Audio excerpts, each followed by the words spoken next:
Hello, and welcome to another album review by Dread. Today we'll be reviewing, well, why don't you just sit back and find out? Or should I tell you?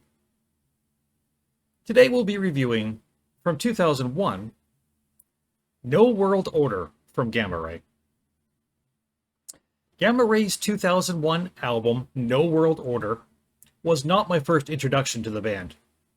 I did already own a copy of 1993's Insanity and Genius, and had heard 1990's Heading for Tomorrow. But considering my somewhat lukewarm reaction to those two albums, No World Order opened up my mind to the true brilliance of this band, and my life has never been the same since.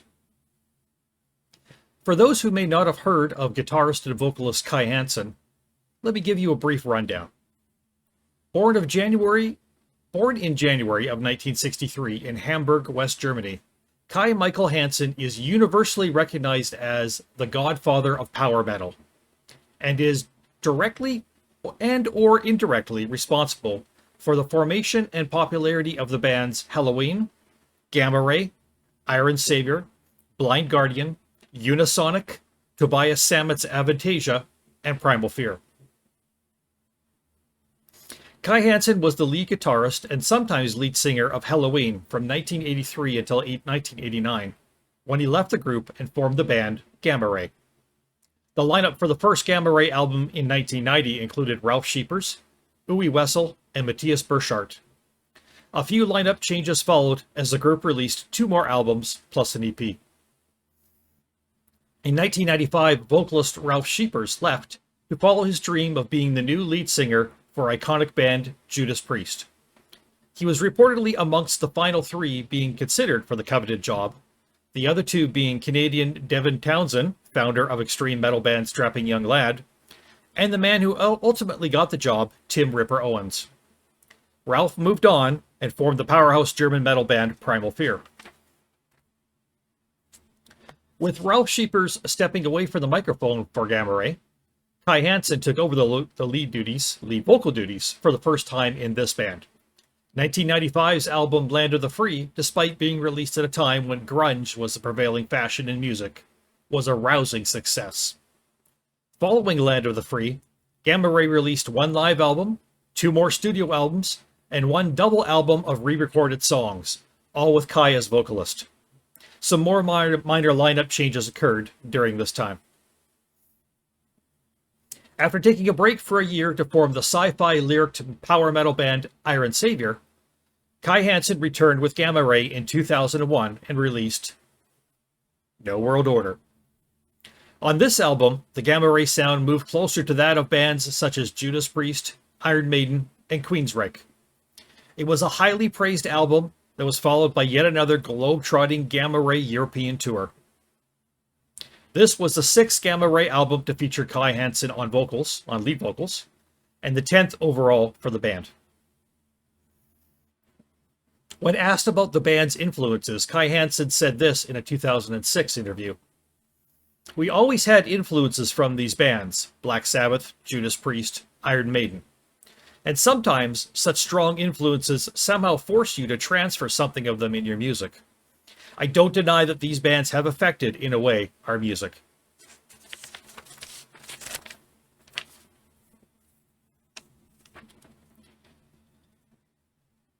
And from a 2001 interview, here is a bit more from Kai Hansen. Too many bands around that that play this power melodic metal thing. We have done that so far, and we just felt to go back to our basic real heavy metal album, where things are more close to where heavy metal comes from, and we have this aggressive basic feel to it. We just felt right. The No World Order album is loosely based upon age-old conspiracy theories and features stories of the Illuminati taking over the Earth. The lyrical content can be described as a concept album, one about mankind's fight for freedom against dark and secret forces. And here we have a few quotes from Kai Hansen about some of the songs. These quotes are from during the making of the album and the finishing touches before it was released. Excuse me.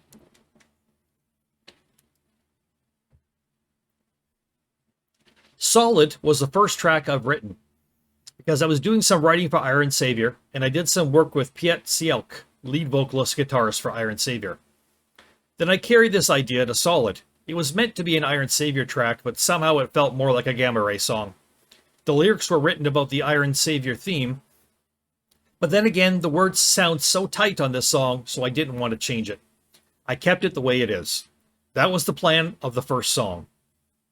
He goes on to say the song feels like a cross between Old Halloween and Gamma Ray from the Somewhere Out in Space era. More quotes. Heaven or Hell is a very classical, traditional thing for Gamma Ray. It has a traditional sound like Halloween's I Want Out and stuff like that. It also has a new edge to it. It's hard to explain. Because of the melody and stuff, it's very much like the Land of the Free melody. New World Order is a track close to the 80s feeling. Very basic, very down to the roots. The intro riff, I don't know where I get it, but it sounds very familiar. It sounds like from the 70s. Heart of the Unicorn, that's a real aggressive track. I really love that one because of the screaming type of singing. Damn the Machine is a heavy track. Dan came up with this, that's Dan the drummer. Of course, it is very rhythmical and very good. He did a demo, very rough, and he brought it into the studio. There we worked on it, and we came up with a lot of ideas for the song. We gave another edge on it. It's a really good mix between something heavy and basic and some real sing-along melody on top. I really like this track. Eagle was maybe the last song we finished. I just had the riff and the idea about the chorus and stuff, and I wasn't even sure if this could be a good album track. So we got to the rehearsal room and we play it. When we played this song in rehearsal, everybody put in his idea, and it ended up a great track. We love it. Okay, there are 4 more songs on the album, Kai goes on to say. One is called Follow Me. It's pretty much close to the direction of Send Me a Sign or Heaven or Hell, and something like that. It's written by Henjo, the other guitarist. Also, there's a track called Fire Below. This is a real heavy riff, groovy thing. As to the band's lineup, Kai says, it's a real good chemistry. Everyone knows what he is doing, and we communicate really great when we write music together. So that's Kai's opinion on a lot of the songs on there. Now I'm just going to go over and give my opinion of the tracks.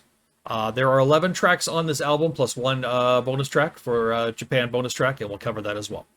So the first song is Induction. It says, I wrote down my thoughts here. It says, an orchestral arrangement with gang chorus. At 58 seconds, it is by far the shortest track here, yet it is more than merely a filler. This opener simply screams metal might in your face. Second song is Dethroned Tyranny. Or Tyranny, if you prefer. Induction is the opening piece, not only for the album, but for this song in particular, as the one flows into the other. Heavy keyboards layer over the opening guitar riffs, with some spurts of double kick drumming, and then Kai Hansen's vocals turn this song into a masterpiece. At times part speed metal, and at times part doom-trodden, operatic-soaked metal spectacular. The keyboards never feel forced upon the listener, yet have an integral part to play nonetheless. This song sets up the album to be a blistering, festering, rousing, heart-pounding piece of audio fiction that will grip your heart from beginning until end. And the solos? Oh man, the solos. This song is drenched in the ball sweat of Halloween's past. Song 3, The Heart of the Unicorn. A rip-roaring pace to begin the song, guitars and bass and drums tearing it up, matched only by the high-pitched squeals of Kai's vocals. Somehow it brings in visions of hope and of hope lost, both at the same time. This is a battle anthem, sung by the bloody dying. It kicks you in the balls and makes you plead for more. Lots of great low-end sounds in this one, the bass melting into the drum beat. It's a thudding, pounding, bloody, scary good time. Track 4, Heaven or Hell. Heaven or Hell will instantly make listeners recall early Halloween, especially the track I Want Out, of which it kind of rips off a lot. With its brighter guitars, upfront bass, and the vocals a mixture of down-low murmurs and medium-pitched crooning. One of the tastier solos on the album can be found here. This song is all about questions and finding hope. Song 5, New World Order. New World Order's opening guitar riff recalls pleasant days spent listening to the Scorpions. It feels like a sped-up 70s metal tune, picking up speed like a train heading downhill.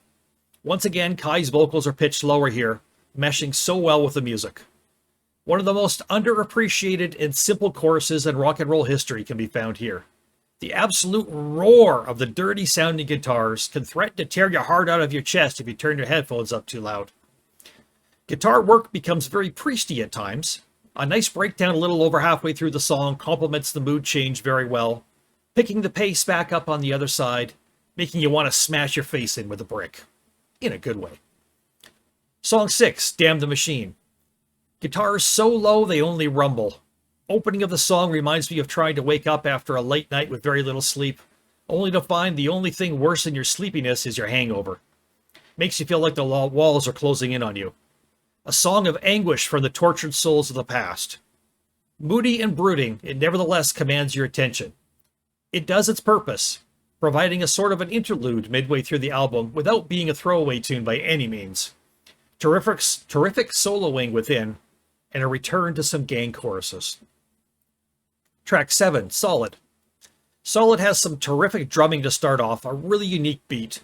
It's the chorus here that really stands out, setting itself above the rest of the song by miles. Song 8, Fire Below. Fire Below sounds like Accept early on. Plodding, dirty, throbbing, gritty, raspy, nasty. It's a great rock song, no doubt about it. It's probably the best song on the album, and it probably has one of the best solos too. Excuse me. Can you tell I'm a little excited about this album? It gets me. It's in my car stereo right now. When I get up in the car, it's blaring. Track 9, Follow Me. Keyboards build anticipation. Great but simple guitar riff follows. And then we get the classic Halloween sound again. A slower paced song with some really complex playing at times. You could be excused for calling this a pseudo ballad. Very, very, very reminiscent of Kai's Halloween days. Some amazing soloing by both guitars and keyboards in this one. I have to believe that this one was probably a blast to play live. Track 10, Eagle. Thrash metal guitars and Kai Hansen's screams are a perfect match, and he proves it as this song opens. Raspy vocals grab you by the throat and threaten you. A beautifully crafted song. This song shouts, "Danger, Will Robinson," as you near every dark corner. There are hints of other bands that creep into this song at times. I can hear some Metallica, some Accept, even some Deep Purple at times. In the end, it just ends up sounding like a Gamma Ray rap masterpiece, which really is what it is. Track 11, Lake of Tears. Classical acoustic guitar opens the track and is joined by haunting fantasy keyboards. But when the drums come in, and then the electric guitars, you know you're in for something special. This, my friends, will be no ordinary ballad, but a work of love. And track 12, the bonus track, Trouble.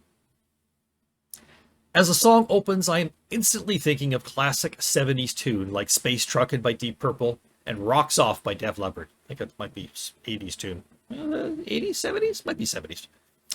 It's something to do with how the keys and the guitars are layered together. It's definitely a different sound than the rest of the album, but it's got a really great tune nonetheless. So those are my thoughts as I listened through the album. I jotted down. Wanted to share those with you to give you an idea of what this album is like. I would encourage you, if you're at all interested, to go find this album on the internet and, well, buy it. But maybe before you buy it, listen to the whole thing. Like, listen to it track by track by track all the way through. And see what you think, because it really flows together very nicely. And for a 20-year-old album, it really stands up well, because it was considered a lot of classic rock influence on it at the time, but yet it was also new, and it still kind of feels classic rocky now. It just doesn't get old for me. This album really opened me up to how great Gamma Ray was, and it really opened my eyes up to Halloween and everything else, and especially Iron Savior, which became one of my top bands of all time. So I want to thank you guys for allowing me to share this little album review with you of Gamma Ray, No World Order 2001. This was a pivotal album in their career, I do believe.